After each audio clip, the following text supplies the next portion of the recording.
What up? It's your boy, Little Ed, with another episode of What Would You Do with $40 Billion? In case you are new, my name is Little Ed, and here's where I talk about all the shit that I think about while I'm grabbing your biscuits. In today's episode, I'll be giving my 2 cents on the new Hunger Game movie, so stay tuned so you can get your edification.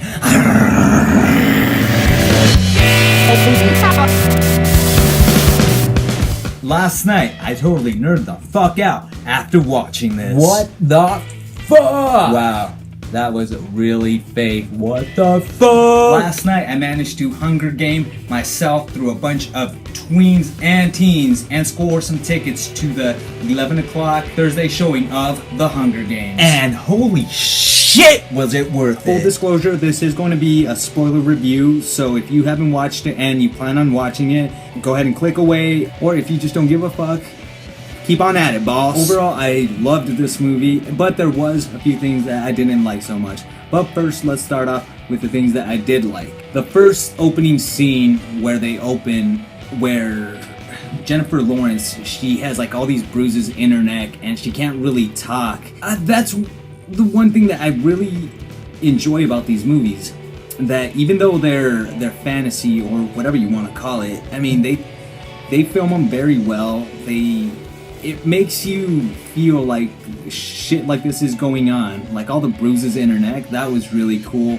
The way that she like had a hard time speaking, that was also really cool. Gina Malone, why hasn't this chick gotten her own franchise? Seriously, I mean, she wasn't in the movie that often, but in the scenes that she wasn't, she killed it.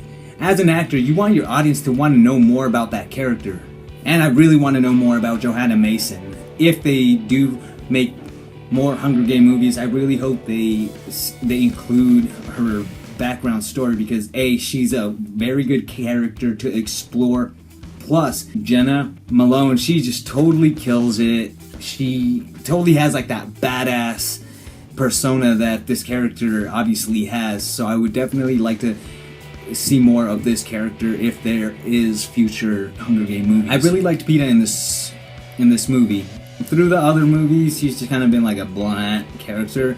Even though in the last Hunger Game movie, a lot of people bashed that movie, but I actually really liked it.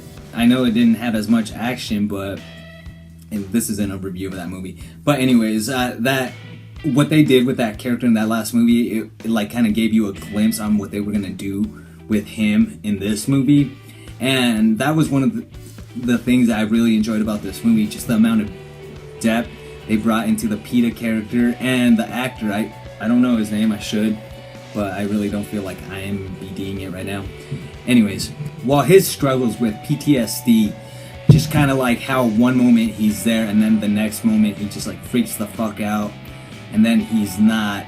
They really brought a realistic take into that perspective of the movie. I've known some people with PTSD and they really nailed it. Another thing that I really enjoyed was in the middle of all the shit show, they show this character named Tigris. The reason why I really liked this character was like right in the middle of all the shit show, right in the middle of everything that has already gone down, what is about to go down, she brought this comfort, she brought this kind of like light spirit to the movie. So it was definitely a cool little thing that they brought this character into the movie.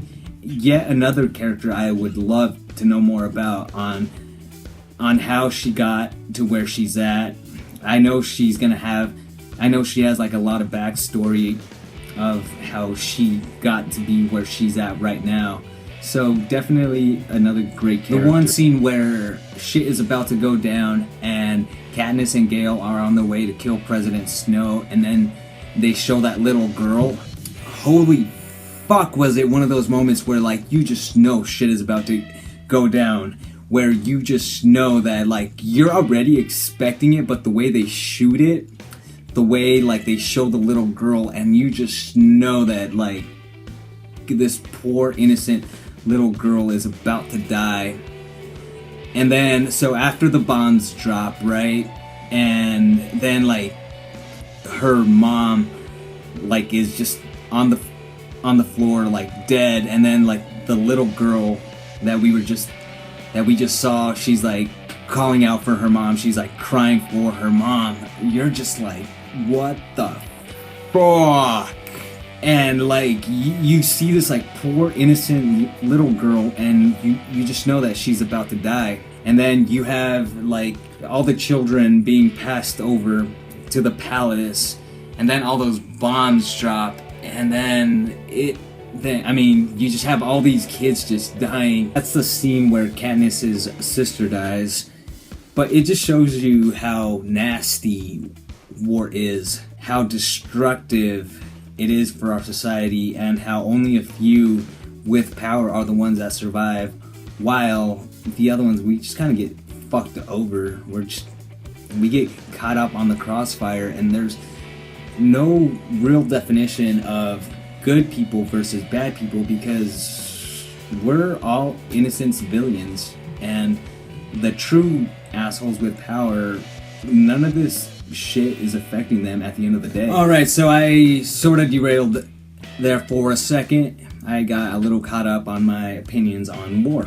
But anyways, that one scene where President Coin announces the next Hunger Games, and Katniss agrees, and you just know, yeah, this bitch is up to something. That one scene where Katniss is aiming her arrow at Snow, but you know she's actually gonna kill President Coin. Thanks a lot, Wikipedia. You spoiled it for me.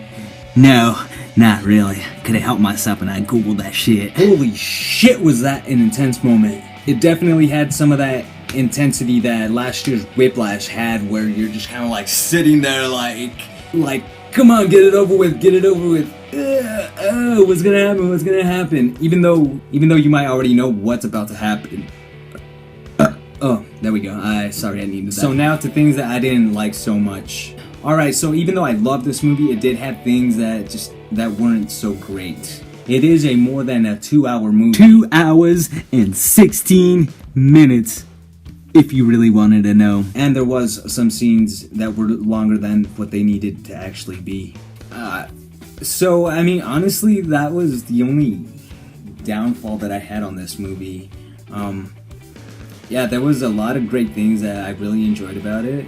I want to keep this vid short, so I'm not gonna disclose all the things that I liked, but overall, I mean, I thought this was a great movie. I thought the last movie was a great movie, but that was the only thing it did just kind of like drag on forever. Some scenes that were just kind of like, yo, come on, I gotta take a whiz break. Final thought, it was definitely worth the $13 I paid to watch this movie last night. And having to hunger my way through tweens and teens in order to get my goddamn ticket. Full disclosure, I am not a movie reviewer or am trying to be. I just watch a lot of fucking movies, and this movie I happen to be a fucking crazy fanatic about. And I just really needed to talk about it. Yeah, thank you for watching. Have a rapturous week. And like always, what would you do with $40 billion?